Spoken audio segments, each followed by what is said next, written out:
किसान भाइयों नमस्कार, आपका हमारे चैनल में स्वागत है। तो किसान भाइयों, आज के इस वीडियो में हम बात करेंगे लहसुन की बुआई के बारे में। जी हाँ दोस्तों, अभी किसानों ने खाली खेत छोड़ रखे हैं और उसमें किसानों ने उट्टी लहसुन की बुआई प्रारंभ कर दी है। और बहुत सारे किसान भाई लोग अभी सोयाबीन, मक्का यानी खरीफ फसल की कटाई करके वापस रबी सीजन में उट्टी लहसुन की बुआई करेंगे। दोस्तों, आज हम इस वीडियो में आपको लहसुन की बुआई के पहले खेत की तैयारी और उसके बाद में लहसुन की बुआई के लिए उन्नत वैरायटी, उसके बाद में बीजोपचार और लहसुन की बुआई किस प्रकार करें, खेत की तैयारी करते समय किन बातों का ध्यान रखें, तो सब कुछ आपको इस वीडियो में जानकारी मिल जाएगी। दोस्तों, आप हमारा वीडियो पूरा देखें, जैसा कि दोस्तों हमने उट्टी लहसुन की बुआई कर दी है और दोस्तों हमारा लहसुन उग भी गया है। दोस्तों, यह लहसुन 20 से 25 दिनों का हो चुका है और इसमें जर्मिनेशन भी बहुत ही अच्छा हुआ है, जैसा कि हमें आपको वीडियो में क्लिप चला के बता रखा है। तो दोस्तों, आप हमारा वीडियो पूरा देखें ताकि आपको लहसुन के फसल के बारे में पूरी जानकारी आपको समझ में आए। दोस्तों, सबसे पहले हम बात करते हैं खेत की तैयारी। तो दोस्तों, आपको खेत की तैयारी करते समय खेत की अच्छी तरह से अक्काई जुताई कर लेनी चाहिए। और दोस्तों, अक्काई जुताई के बाद में आपको उसमें दो ट्रॉली प्रति एकड़ के हिसाब से गोबर की खाद डालनी है। दोस्तों, अगर आपको गोबर की खाद ना मिले तो उसमें आप केचुआ खाद या वर्मी कंपोस्ट का प्रयोग भी कर सकते हो। अगर दोस्तों इसमें जैविक खाद रहेगा तो आपके लहसुन का कंद बड़ा बनेगा और लहसुन की फसल अच्छी ग्रोथ करेगी। इसलिए दोस्तों आपको गोबर की खाद डालना भी ज़रूरी है। दोस्तों, इसके बाद में आपको खाली खेत में फसल में आपको नाइट्रोजन, फास्फोरस और पोटास के लिए भी कुछ आपको खाद डालने होते हैं। उसके लिए आप जो 1 कट्टा 50 किलो का आता है वो कट्टा आप DAP का और 1 कट्टा जो MOP का मतलब म्यूरेट और पोटास मतलब पोटास का आपको 1 कट्टा 1 बीघे में आपको डालना रहेगा। तो इसके लिए आपको 1 कट्टा DAP का और 1 कट्टा आपको पोटास को खेत की तैयारी के समय आपको डालना पड़ेगा। फिर दोस्तों आप उसमें कुल्ली पटा करके अच्छी तरह खेत को तैयारी कर लेवे। उसके बाद में दोस्तों अब हम बात करते हैं जो लहसुन की उन्नत वैरायटी यानी उन्नत किस्में कौन कौन सी होती हैं, आप कौन कौन सी किस्मों की बुआई कर सकते हो।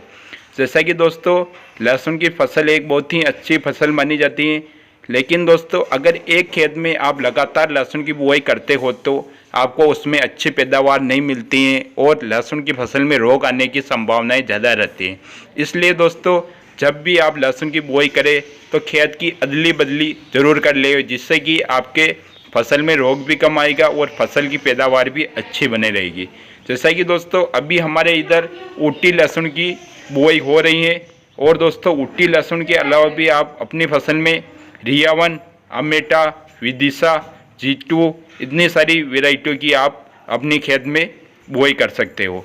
जैसा कि दोस्तों अब हम बात करते हैं कि उट्टी लहसुन की बुआई करना चाहते हो तो उसका बीज आपको कहाँ मिलेगा। तो दोस्तों उट्टी लहसुन का बीज आपको बाहर से मंगवाना पड़ेगा। तमिलनाडु में अभी बीज उपलब्ध हैं। तो दोस्तों आप या तो अपने पास के मंडी के व्यापारी से संपर्क करके उट्टी लहसुन आगे से मंगवा सकते हो या आप खुद जाकर वहाँ से लेकर आ सकते हो। तो दोस्तों इस प्रकार इसकी उन्नत वेराइटियाँ रहती हैं, तो आप खेत की अदली बदली करके अलग अलग वेराइटी की बुआई करें, जिससे कि आपकी पैदावार जरूर बढ़ेगी। दोस्तों इसके बाद में हम बात करते हैं इसकी बीज उपचार के बारे में। जी हाँ दोस्तों, बहुत सारे किसान भाई लहसुन का बीज उपचार जो बादशाह की जेलोरा आती है उससे करते हैं और बहुत सारे किसान भाई लोग फफूंदीनाशक CM75 UPL कंपनी का आता है, जिसके अंतर्गत कार्बनाजिम प्लस मैनकोजेब होती है, इस फफूंदीनाशक से बीज उपचार करते हैं। तो दोस्तों सबसे बेस्ट कौन सा रहेगा, तो दोस्तों हमारे इधर जो उट्टी लहसुन होता है उसमें अधिकतर किसान भाई लोग जलोरा का उपयोग करते हैं। जलोरा के अंदर 2 केमिकल होने के कारण यह सबसे अधिक और लंबे समय तक बीज उपचार में टिका हुआ रहता है। दोस्तों अब बात करते हैं बीज उपचार करने के फायदे क्या हैं। तो पहला फ़ायदा ये है कि बीज की अंकुरण क्षमता बढ़ा देता है। बीज में किसी भी प्रकार की फंगस और कीट का अटैक ये नहीं होने देता है और जो अंकुरण क्षमता होती है वो भी थोड़ी जल्दी विकसित होती है।